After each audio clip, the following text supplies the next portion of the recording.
Scraping fist.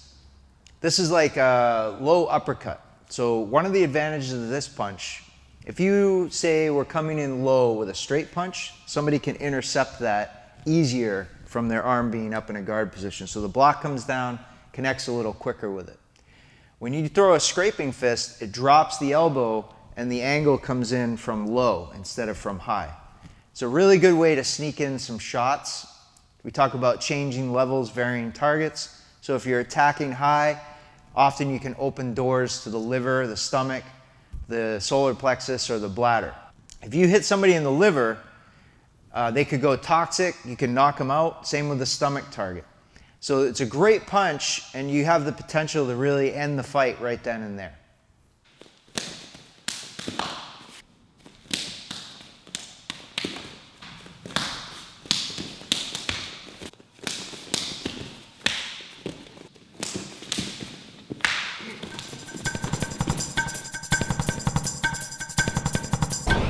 Scraping fist, or filing punch. This one is a low, it's a body uppercut, if you want to look at it that way.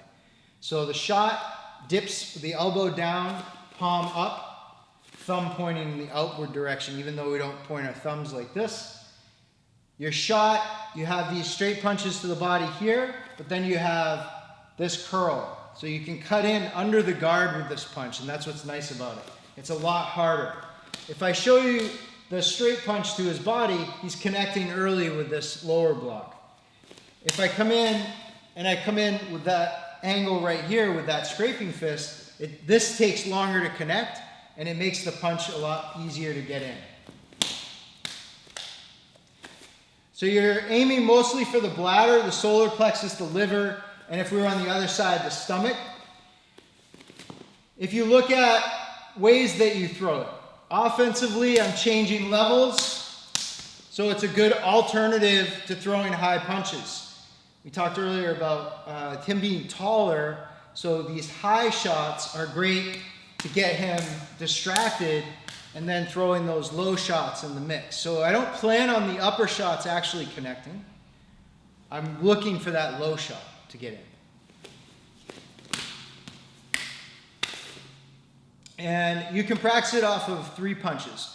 Again, with this punch, I hate to say never, because sometimes I'll do it myself, but I hardly ever throw this punch off the backhand.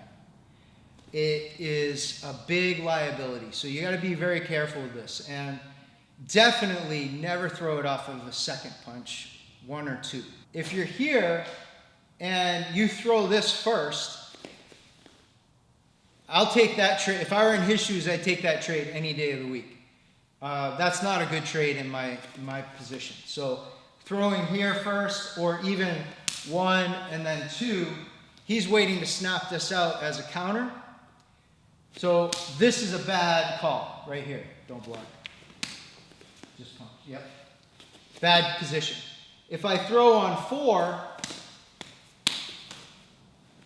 I have a greater chance of getting it in, but still likely I could get a counter punch if I'm facing a skilled opponent. So typically I won't throw that unless I'm deep in a combination, meaning he's got an awesome guard, he's defending the first 5, 6, 7 punches, and I can sneak that in there. That's when I'll do it, if I ever do it. So don't do a never, but when you start, do a never. The other alternative with this punch is great as a defensive. If you end up in a position where you were caught, your hands down, you're not in a good position to block that hook punch that's coming in, sometimes slipping is a great thing to do. And when you slip with this punch, you're ripe for that scraping fist right into the liver there. So duck, come up. And this is a little drill you can do. He can punch, 1, 2, and then you can cut up to throw the uppercut.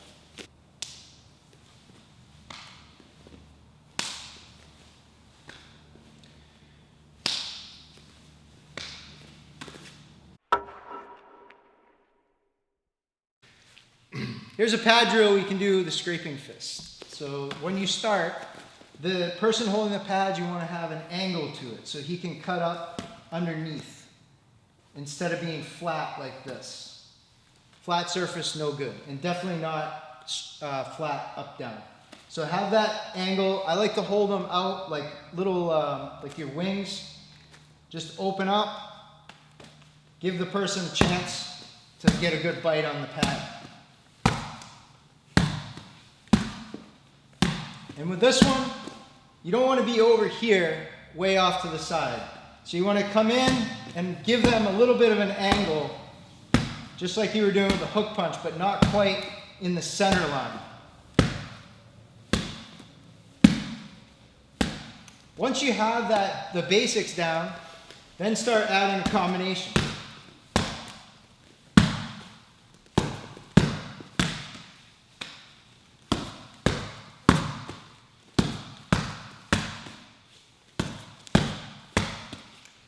What I like better about this versus the last drill, so if you can avoid doing that a lot, that would be great, and just jump to this if you're ready.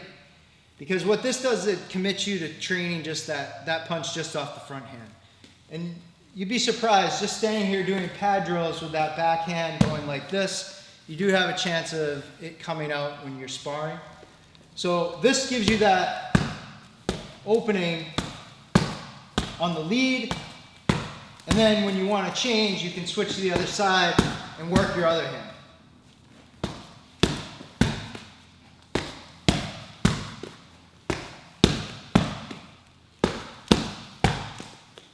Switch back, let's fire it up.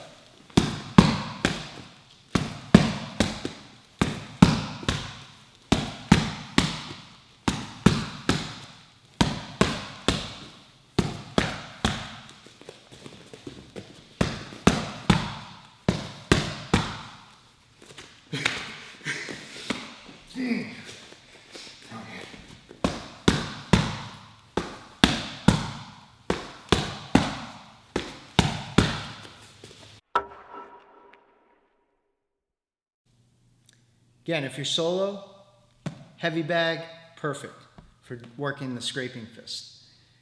I'm going to advise that you go right to a combination or just train. If you need to work on the punch, just train the single punch, just like we did with the whipping fist. Work it so you can relax and connect off that lead hand. Just so you don't build the habit of throwing it from back here unnecessarily. Then, when you're ready, start your combination. 1, 2, 3.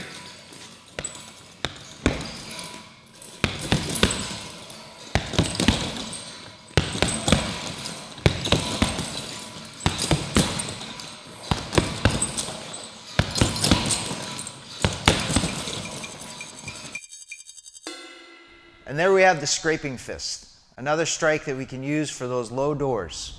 If you like our videos, hit that subscribe button and get hooked.